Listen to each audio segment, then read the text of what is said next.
On March 29th, we have a new moon solar eclipse in the sign of Aries.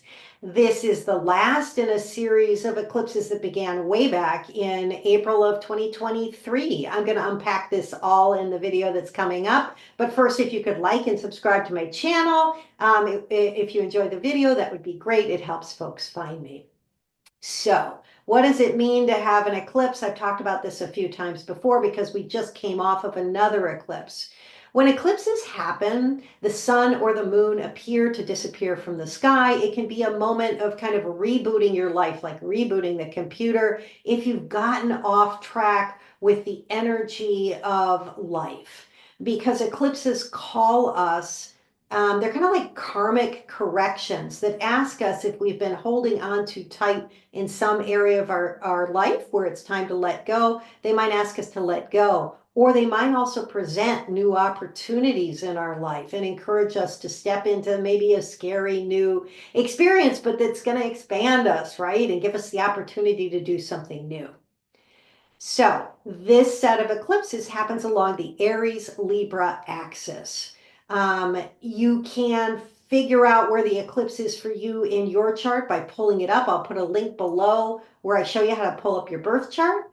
Or also you can always get a reading from an astrologer, right? That can help orient you to your chart. It's a really good idea. But if you know what houses the eclipses have been happening in, you can start to reflect now, since we're at the end of this series of eclipses, on the changes in that part of your life. Astrology is great for self-reflection.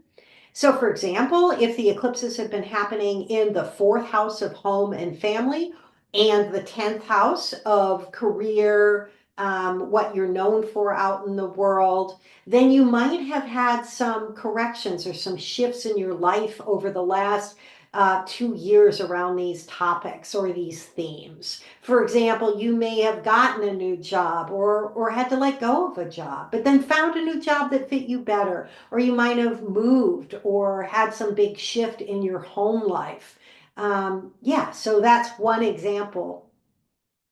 So to break down this particular eclipse a little bit more, it's in the first decan or 10 degrees of Aries. I always, when I do these new and full moon video talks, talk about the decans and what tarot cards correspond with each new moon or full moon. And I do that because images can really help open up the meaning of astrology for us. I just started a decan walk where, because we had the astrological new year, we had the vernal equinox happens around March 20th. And so a lot of folks will do a decan walk where every 10 days they'll do a new video exploring the meaning of this of that 10 degrees of the zodiac. Anyway, I'm going to put a link to my series below. I just did the video for Aries 1, which is where this new moon is. So check out that video, and if you enjoy that, you might think about subscribing to the series so that you get every 10 days a new video to understand the energy of the moment, but then also to deepen your understanding of your own chart. Okay, so Aries 1, what's it about? Really quickly, the images that have to do with Aries 1. It's the Two of Wands in the Rider-Waite Tarot deck. Wands are fire energy. Aries is a fire sign. This is a picture of Alexander the Great holding the earth in his hands, looking out and saying, what can I conquer next? And also, as Rachel Pollack points out in her book, 78 Degrees of Wisdom, he's got a little bit of a bored look on his face, right? So there can be this quality, one perspective or understanding of this first part of Aries, as well as this Two of Wands, is that it's about winners and losers. It can be about conquering and losing, but I think that's a bit of a dualistic notion.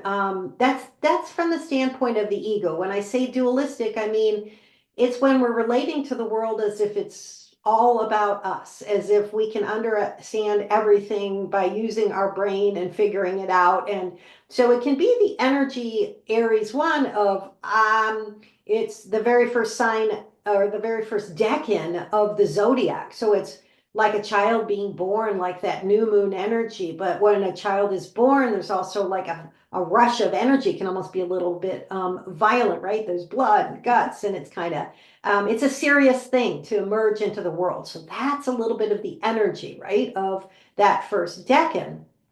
So we can think about it from the perspective of a little bit of fear, and I need to win, and I need to exist, and I need to sort of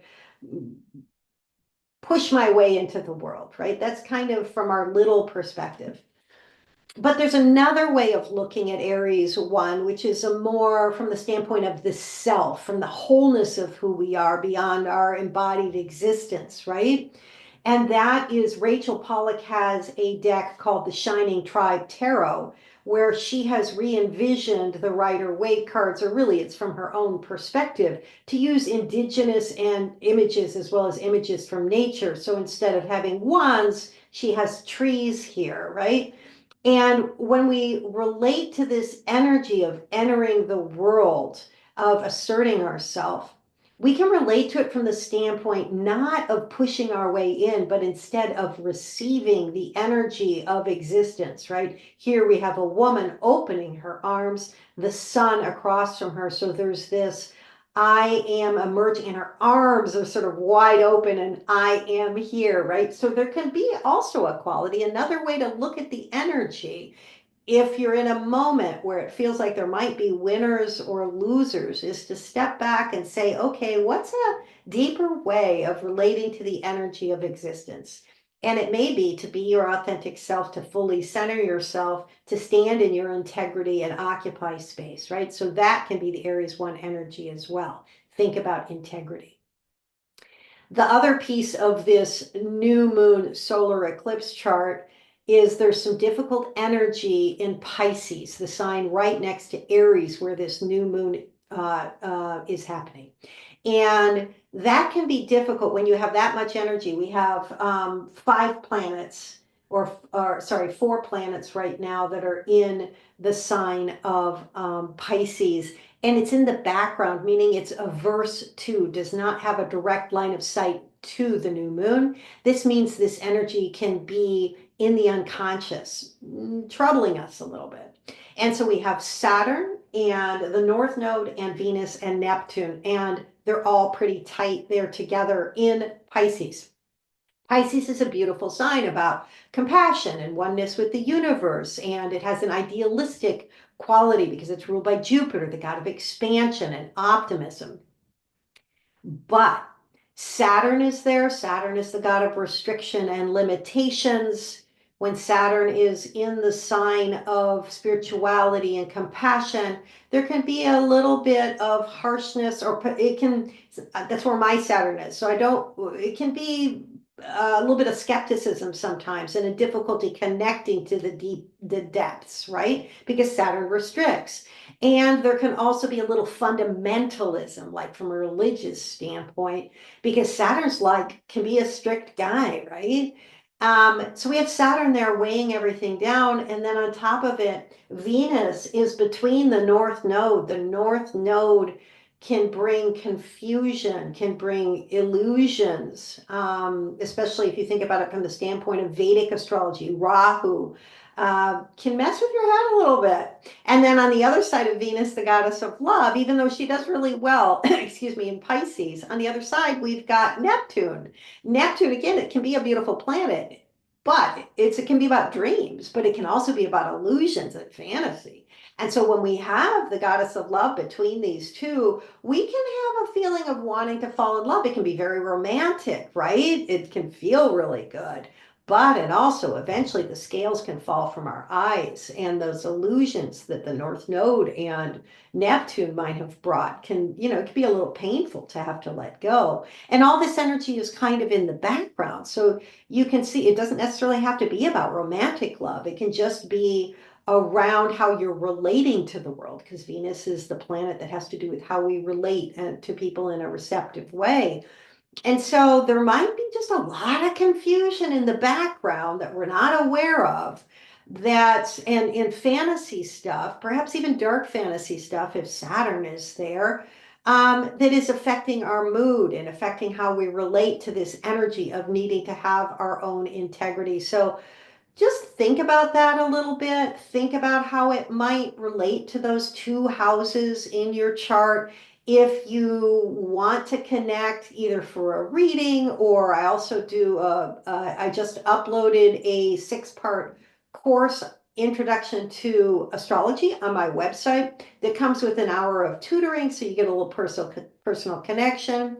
That's another way if you'd like to connect and understand more about your own chart and about how you might use your understanding of astrology to help you as you navigate life, because God knows life can be a little bit rough for us all, right? Especially right now.